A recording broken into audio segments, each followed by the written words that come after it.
Everybody's freaking out. It's crazy what's happening to the Memphis Grizzlies right now. The defense is trash. The rotations are off. Fire the coach. Get somebody new to play. This is not going to work. You probably read something like that on Twitter or in the comments section of a blog or perhaps this YouTube page here on Locked On Grizzlies. When are we going to freak out? Damichael Cole, I'm freaking out because we're back together. And I'm also freaking out because it's a new episode of Locked On Grizzlies. Lock in, folks. You are Locked On Grizzlies, your daily Memphis Grizzlies podcast. Part of the Locked On Podcast Network, your team every day.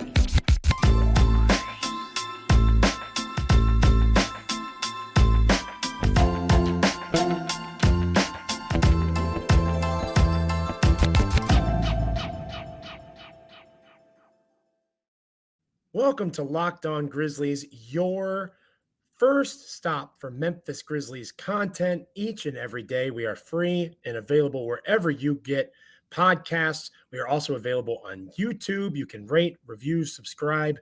Any way that you get content involving the NBA, chances are you can find us here on Locked On Grizzlies. I am one of your co-hosts, Joe Mullinax, and I'm joined finally. I'm so excited we're back together. The dynamic duo rides again. The reason that it's dynamic is, of course, the very handsome, very centered Damichael Cole. You look wonderful, Damichael. It's been too long. How are you, my friend? It's been too long, but it's always great to be back, Joe. I think people are starting to like this tandem that we're forming here. So it's good to be here, and it's always great to talk Grizzlies basketball. There's so much going on right now. So, I mean, the more it's going wrong, the better for us because, we're not short on topics with this team. It's only been 8 games, but they've had the runaround already.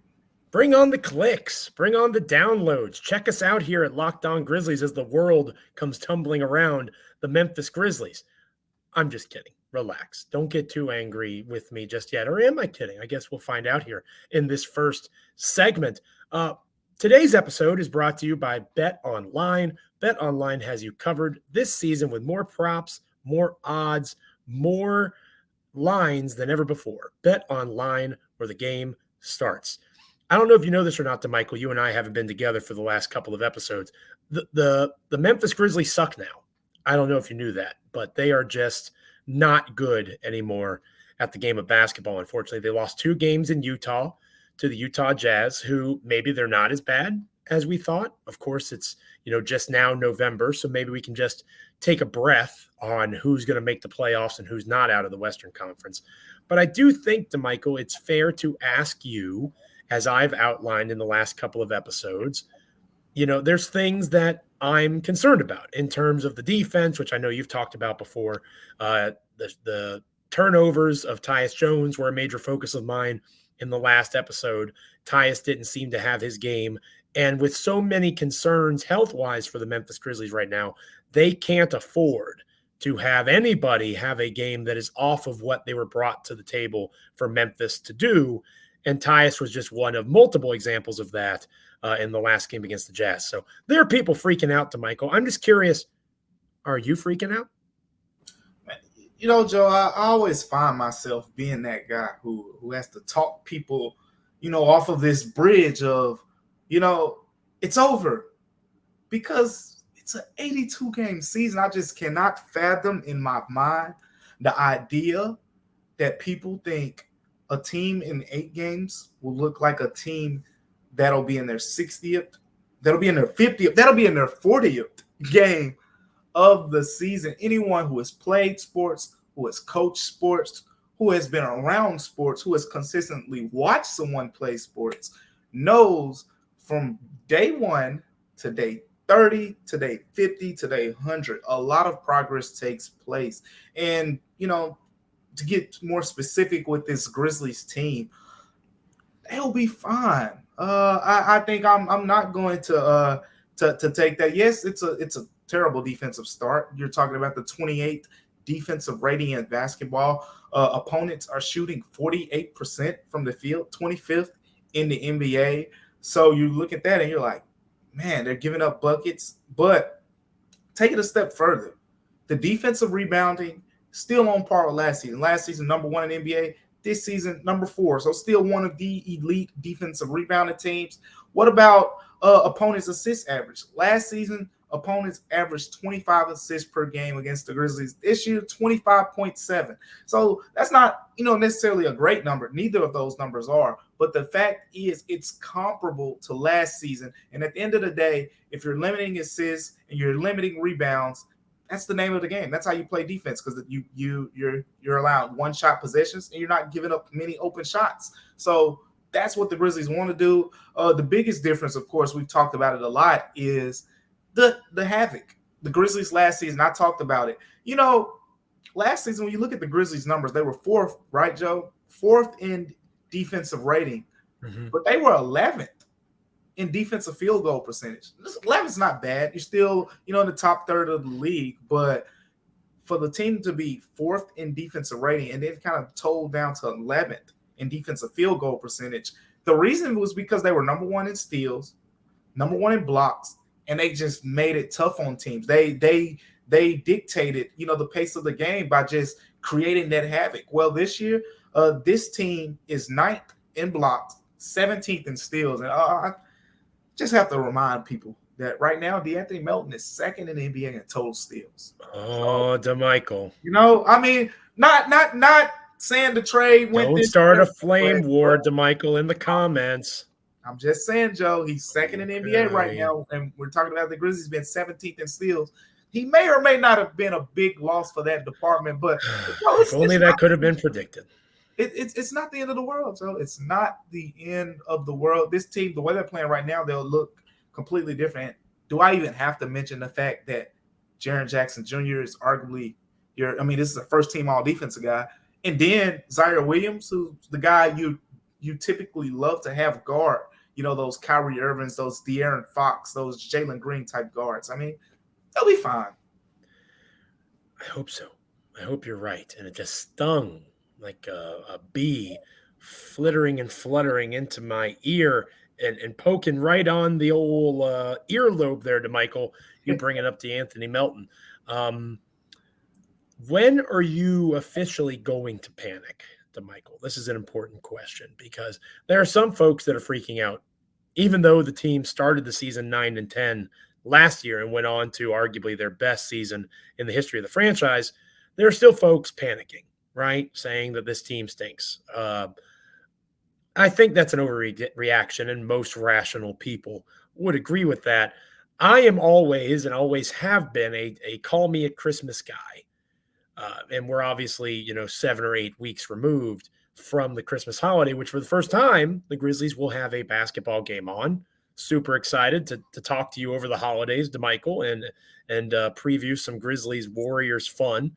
But we've got a lot of miles to travel with this squad before that comes to pass.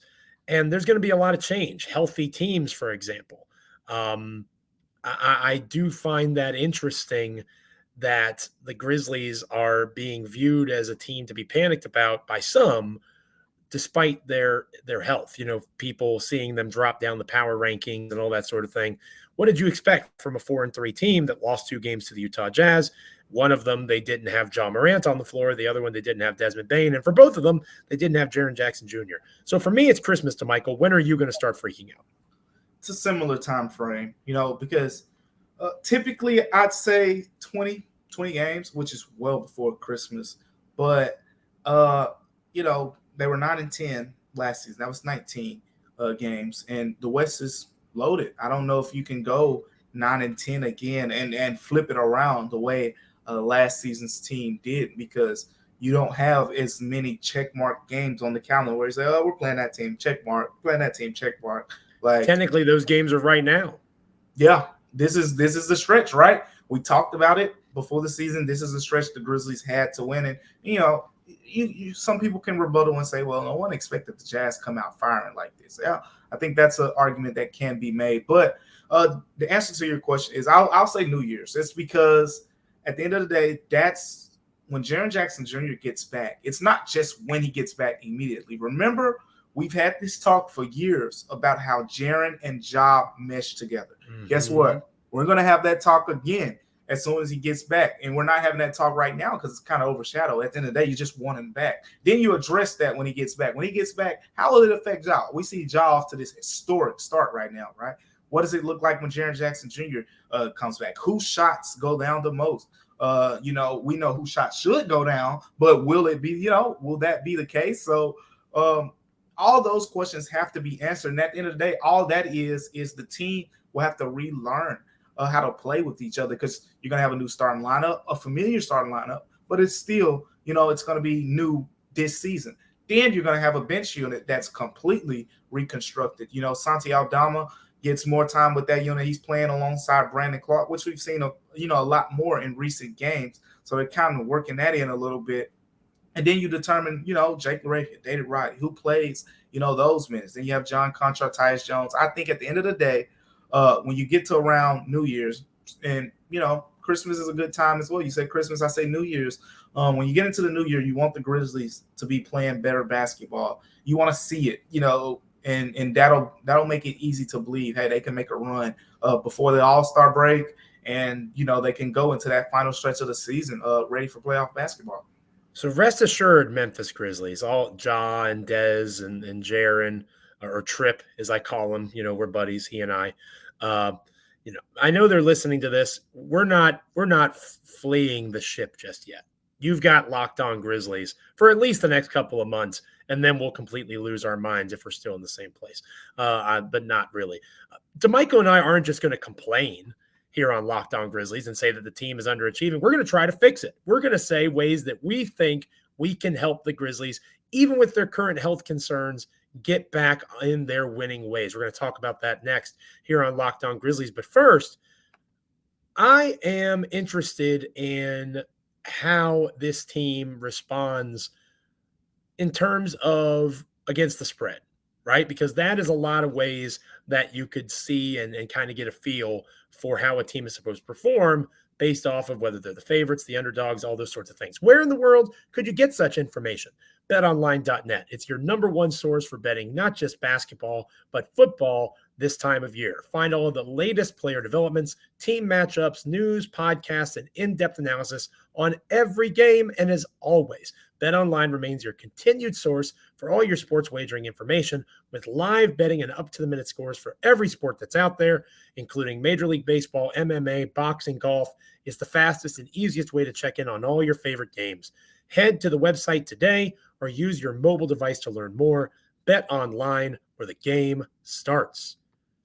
Let's fix this thing, Damichael, right? We're sitting here, we're pontificating, we're talking about when we're going to freak out. Let's put our panic hats aside, and let's put on our thinking caps, and let's fix what's happening, right? Because I don't know about you. I for sure know that I am far more experienced than an NBA head coach in terms of coaching professional basketball. So I am fairly confident, hopefully, maybe you're not watching on YouTube, hopefully you're getting the sarcasm through that, right? But let's fix this, right? Instead of just pointing at something and saying it's broken, let's try to put the pieces back together. I'll start, Damichael, and then you and I can just go back and forth, kind of a mental tennis match or ping pong, okay? I'll start. I never want to see Xavier Tillman play next to Steven Adams or Brandon Clark ever again. The only person that he should ever play next to, if he has to play at all, and maybe that's a subject of a future episode, is Santi Aldama, because I want floor spacing. X does not have that capacity. X has a game that needs to continue to evolve, or else I'm not sure he makes sense in Memphis long-term.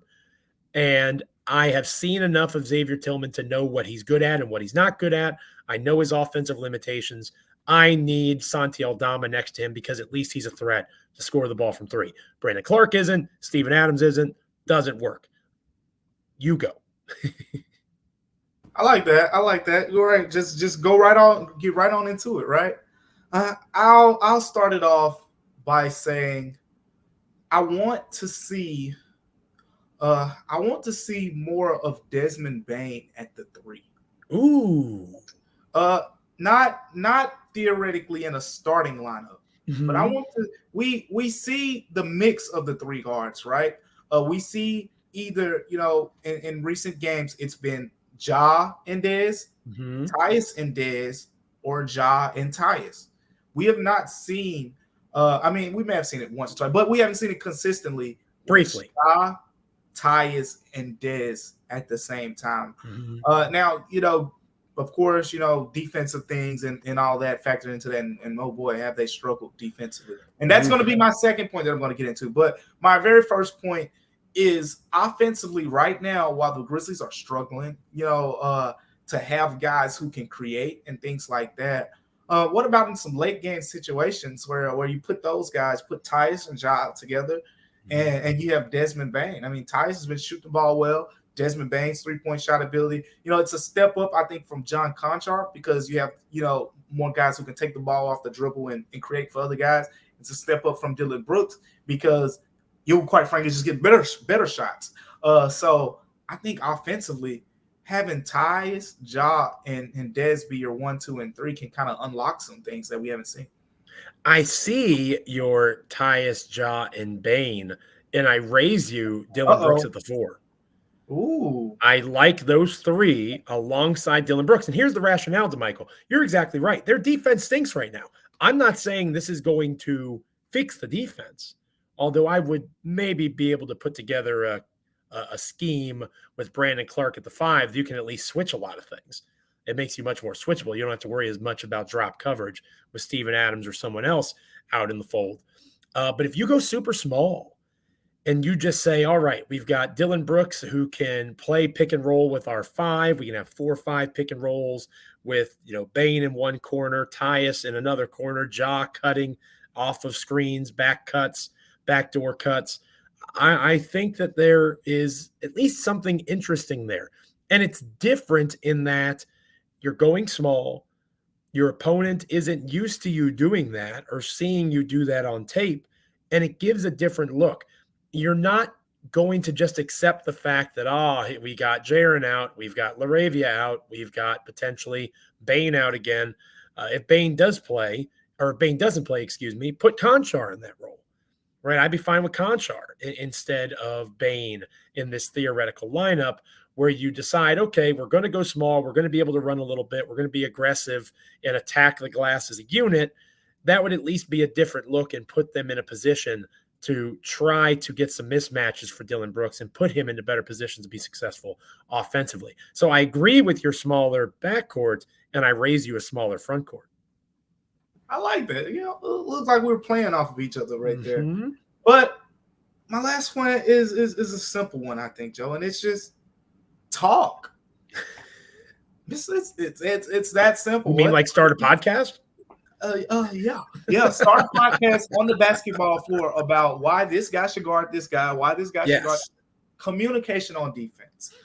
It's something that I've observed, not only just up close, sitting at the Grizzlies home games, but just watching, these past couple games, highlighted a couple plays and Saturday's game, the one that got away, right? 124-123 loss to Utah. You're up 5 points with 2:41 left in that game, and Utah hits 3 threes, in the final, 2.5 minutes. And a couple of things stood out to me. Even before that stretch, there was Steven Adams. So this was around the 4, maybe 5 minute mark. Steven Adams points at the trailer in transition. The trailer is Kelly Olynyk, by the way, who is already lighting them up in this game on Saturday. Points at Kelly Olynyk, and he's pointing at him, but the other 4 Grizzlies guys have players who they're guarding. So when Steven Adams points at them, I mean, who knows what he says on the court? Maybe he tells one of the other guys to go get him. Right. But neither of the other guys pick up Kelly Olynyk, and Steven Adams stays in the paint. And lo and behold, Utah finds him. He nails a wide open, uncontested 3. The talking is an issue right now. I don't think it's a big issue because at the end of the day, we saw this Grizzlies team last year. I mean, Kyle Anderson, I don't know how many people know, but he was such a big talker. He was a huge community. I mean, I thought you were going to talk about shooting the basketball. Oof. I heard that's what everybody thinks about with him, right? But the underrated things. I mean, at every game that I went to, I would hear Kyle Anderson when he's in the game, when he's not in the game. And it's little things like that. He's a Jersey guy. You know those guys. Those Jersey guys can talk. Yep. And Kyle Anderson can talk. And it's not to say John Morant, I think, is a great communicator defensively. Desmond Bane can talk. Steven Adams, I think, is the best talker right now. The guys, as I just mentioned, he's pointing out guys and things like that. But it's those little lapses from talking, from communication, that they're having right now. It's leading to guys getting open. It's leading to guys getting hot, and those small little lapses defensively. That's all it is. It's nothing physically. The Grizzlies are not physically undermanned defensively. It's little lapses, and Taylor Jenkins even pointed this out. Hey, it's just these little kinks. You fix these little kinks, they can turn it around. But yeah, you got to talk, Joe. You have to communicate. Communication, it's extremely important. It solves a lot of problems before they become bigger problems, and especially on the defensive side, regardless of the sport, communication is vital. So I do think it makes sense without Kyle Anderson, without DeAnthony Melton. We've said both of the names that we shouldn't say unless we want to get caught up in a Twitter war. For the record, we were just stating that they once were players on the Memphis Grizzlies. Nothing more. Please leave us alone. But Kyle was one of the veteran presences, right? I think that's a fair point to make. So, Damichael, hopefully Coach Jenkins is listening to Locked On Grizzlies. We just fixed it. You're welcome, Coach Jenkins.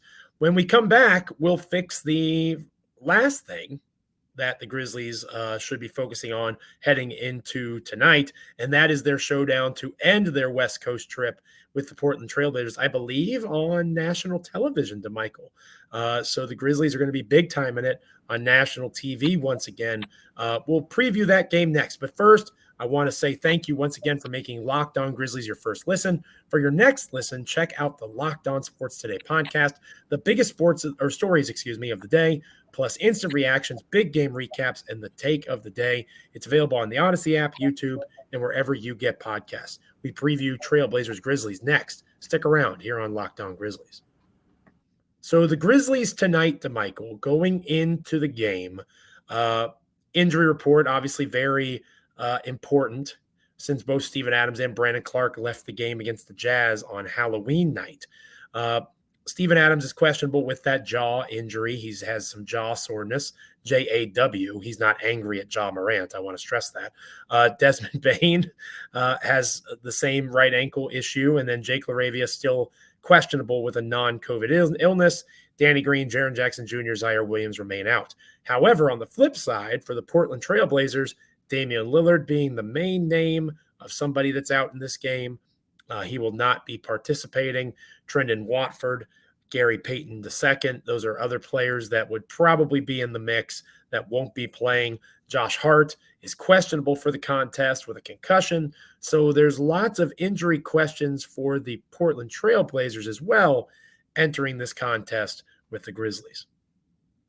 Yeah, this is one of those games where you won't get the full, landscape of each team.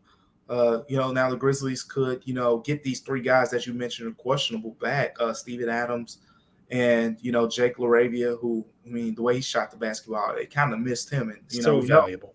We know they missed Desmond Bane, but you're still going to be missing Jaren, Zaire, Danny Green. And then on the Portland side, Damian Lillard's been off to, he's off to a torrid start offensively. And I like Josh Hart. He has the concussion.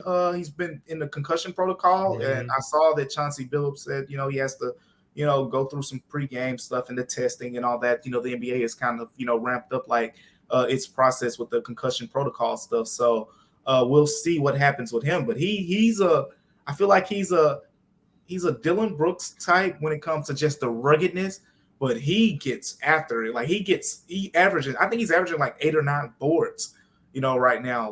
Josh Hart is a dog. But either way it goes, I've been watching a lot of Portland, and they play this matchup zone sometimes, mm-hmm. which kind of hides their guards, right? We, in the past with Portland, the problem has been CJ McCollum, Dame Lillard, it just can't defend at the level you want guards to defend at a championship level. So Chauncey Billups comes and, he played on some great defensive teams, some of the all-time great defensive teams, especially in his time in Detroit. he employs this matchup zone that they play from time to time. Not all the time, because it's very high school. You don't want to get too matchup zone out there. But I saw one game in particular, especially I watched them play the Suns, because they gave the Suns their only loss to that point of the season, and it was like, oh, they threw in this little rinky-dink zone where a guy like Devin Booker couldn't expose one of the shorter guards, or Mikal Bridges couldn't go at one of the shorter guards, or in the Grizzlies' case, Desmond Bane 6'6", Dylan Brooks 6'6". Those type guys won't be able to expose them. So it'll be interesting to see. We haven't seen the Grizzlies attack too many zones this season, but I tell you what, in the past, the Grizzlies have tore up zone defenses because you have guys like Ja and Dez who like to cut, and there are cutting opportunities in the zone defense. But Joe, I like this matchup. You mentioned it earlier. ESPN primetime. Anthony Simons been playing out of his mind. Ja Morant. It's gonna be fun. I think that Jeremy Grant is going to have a lot to say about this, especially with Lillard out.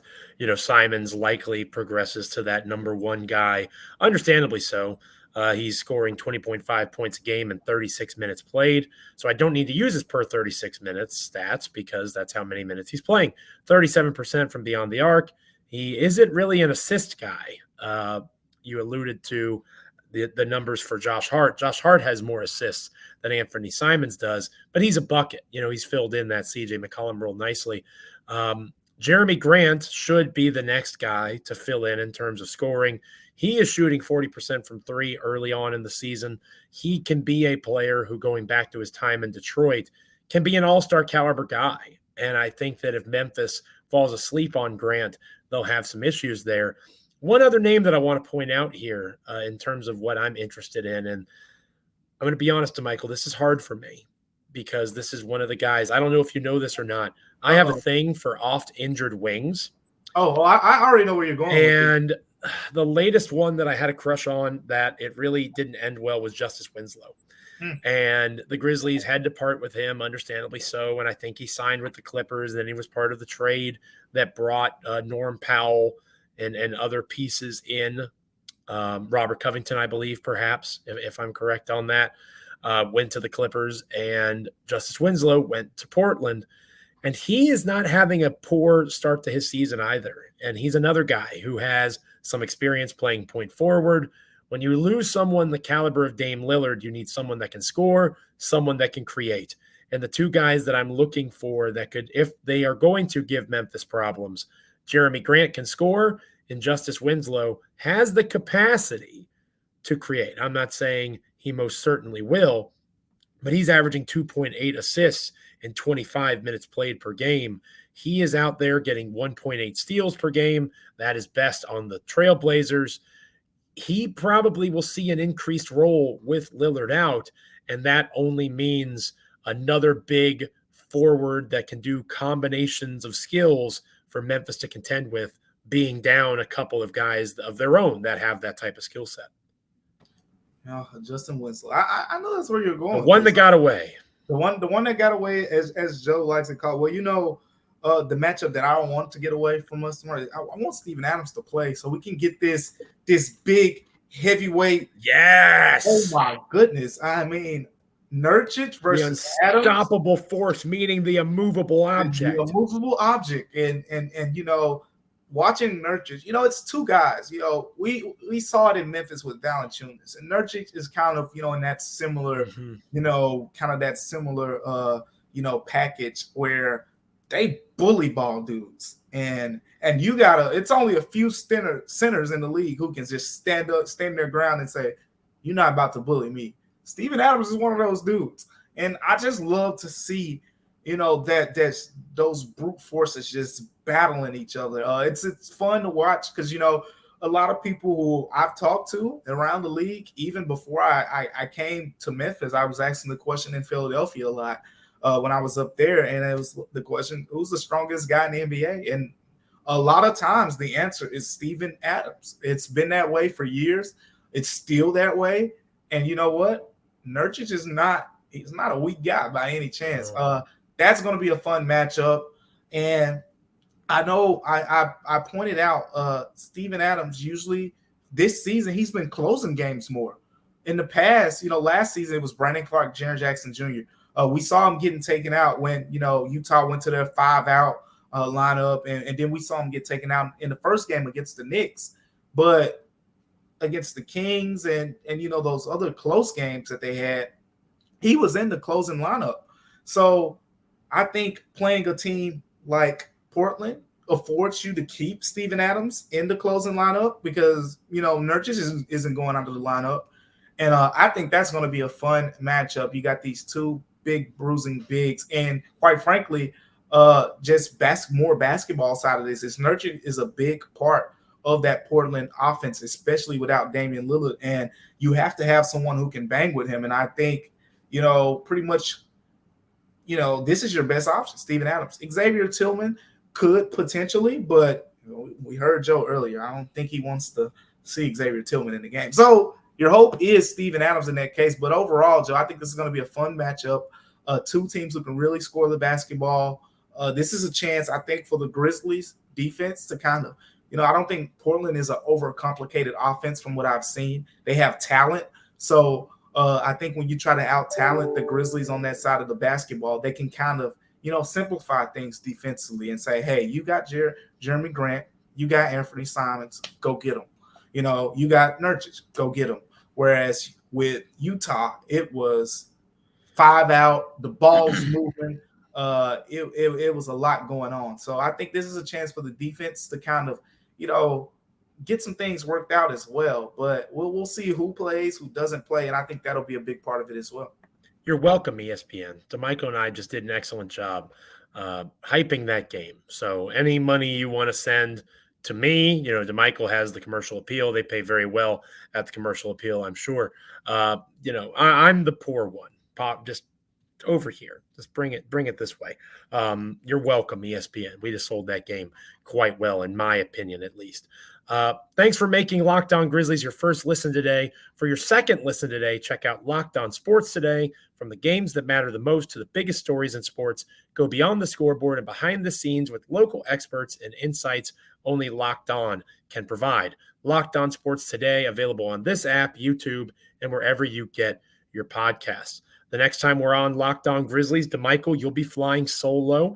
I'm sure the result of Portland-Memphis will be part of your conversation, but they haven't heard from you here on Locked On Grizzlies the last couple of days. I'm sure you have some other takes overall about the current state of things that you'll want to be sharing with our wonderful listeners.